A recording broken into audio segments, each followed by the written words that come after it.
Welcome back to Q Dads, guys. It's me, Ben, and yes, here we are with episode 3 of season 2 as we come to the epicenter of our season 2 rewatch.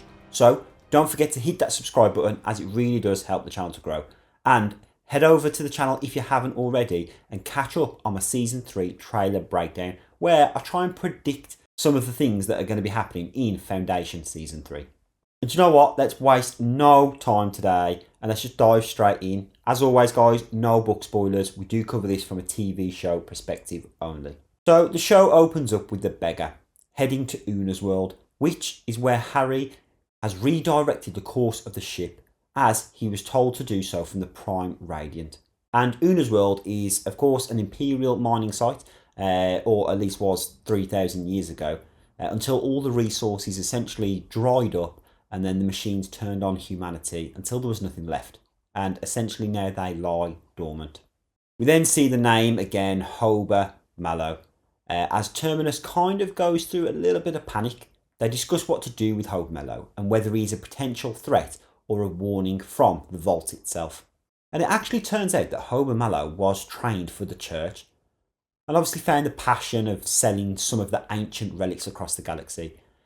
And it was worth mentioning that Polly implied that Hober Mallow sold 38 bones of Selden's fingers, which obviously was not accurate because his body just turned into dust and then the vault. But just the fact that someone out there believed that they now have 38 finger bones of Harry Selden just cracks me up, and it's just mind-boggling. We then get Harry and Gale talking about Sal as they eventually plan to prevent her death, which Harry makes about a point that his detour on Una's world is actually a small detail in the past to significantly change the future, where Gale's is the other way round, and she's trying to significantly change the past to alter one small singular event in the future, which, when you put it like that, does make a lot of sense. And it's worth pointing out here that during some of the scenes on Una's world, and again, not all of the scenes, it only happens for about 10 to 15 seconds at a time, the ratio of the screens seems to shorten, creating more of a letterbox view.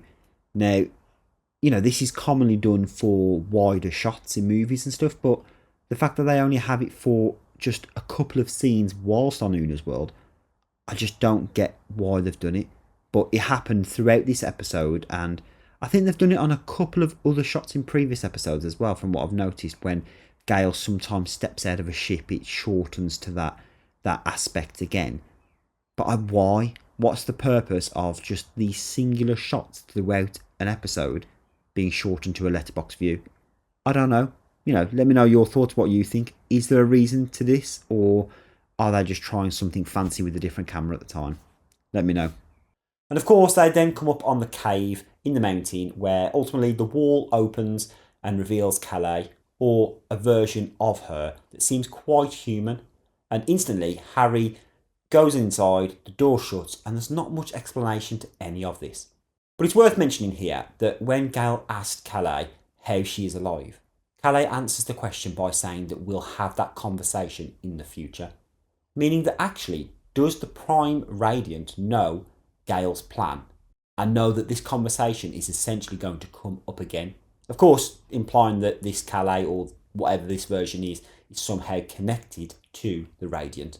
But does this also mean that we're going to get Calais coming up in season 3, where hopefully a bit more of an in-depth conversation about what the Radiant is and how much it possesses? Yes, we know it's some kind of quantum computer to a degree, but how much power does it actually have? And of course, if this isn't Calais or the Radiant or connected to any of it, then who is it?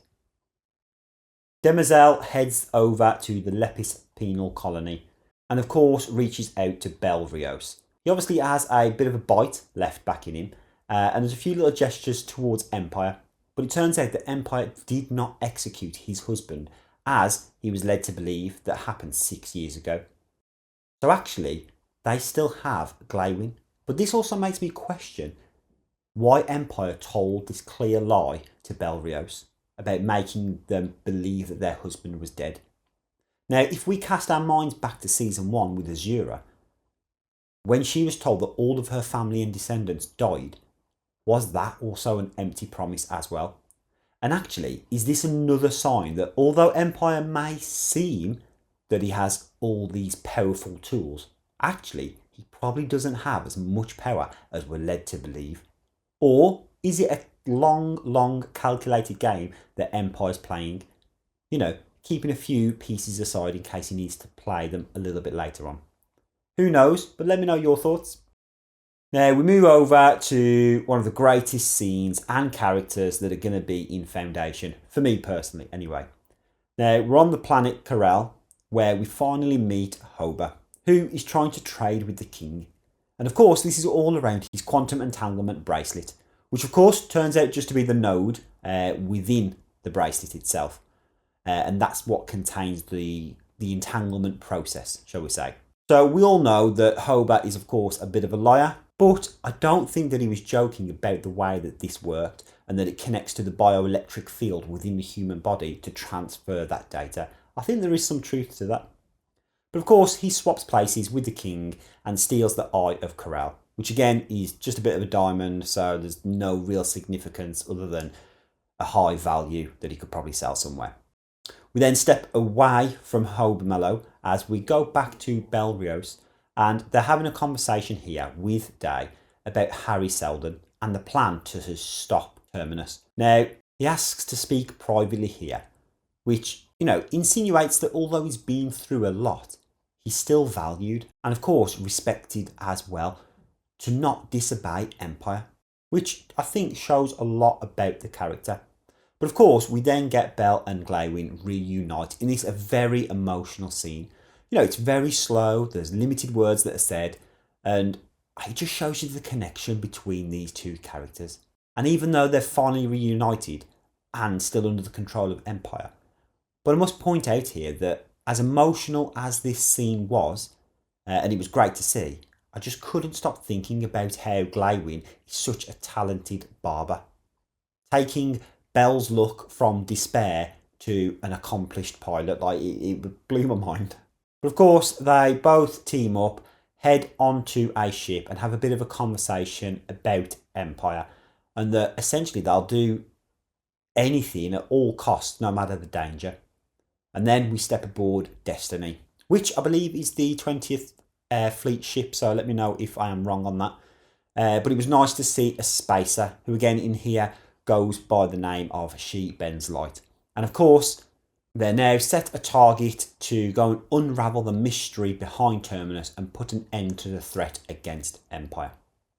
But back on Corel, we now have Polly and Brother Constant arriving just in time to see Hoba face Titan's prick, which again is just an epic way of killing someone. But I remember the first time watching this thinking how calm and confident that Hoba was, and considering he was facing on the brink of death.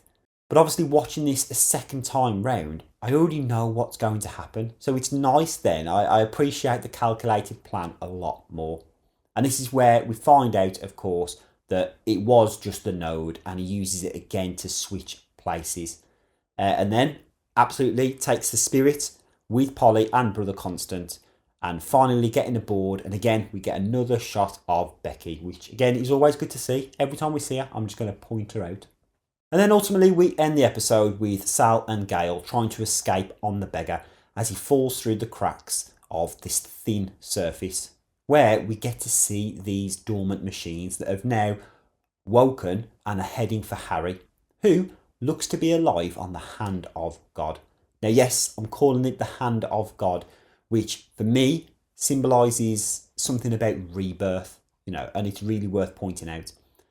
There's a potential theory that Harry isn't actually the protagonist of the show and is in fact the antagonist, the evildoer whose plan was never about preventing humanity from being extended, through this period of Dark Ages, but instead an implementation of his plan to, put all this series of events forward.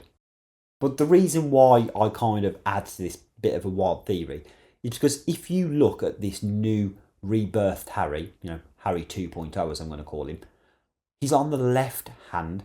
And if you think about Christianity for a moment and being on the left hand of God, essentially is about removing the impurity, the discipline, the punishment, meaning that actually this could be a new rebirth for Harry, losing all that drama and the bad stuff that comes with it. But if we go down the route that Harry is in fact evil, then you could say the left hand of God is in fact part of Satan himself, a more evil side, representing that temptation and evil. So, could this new rebirth Harry, along with Calais, who I still don't quite trust at this moment, be an evil version? Let me know in the comments what you guys think. And that is it. I'm going to hand it over to you. So again, as I've just said, do you think that this new Harry 2.0 is ultimately evil? Like, it's difficult because we're in the middle of a rewatch and ultimately I know where his destiny is heading. But do you think that Harry is actually not trying to save humanity as he says he is? And what about the introduction of Hober Mellow? Is there anything that you spotted about this character second time round rather than you did on the first run? But if you are just loving these rewatches as a bit of a recap as we head into season 3, then that's okay too. Just let me know in the comments your thoughts. So don't forget to hit that subscribe button, and again, head over to the channel now to watch my season 3 trailer breakdown. And yeah, I'll catch you next time with something new.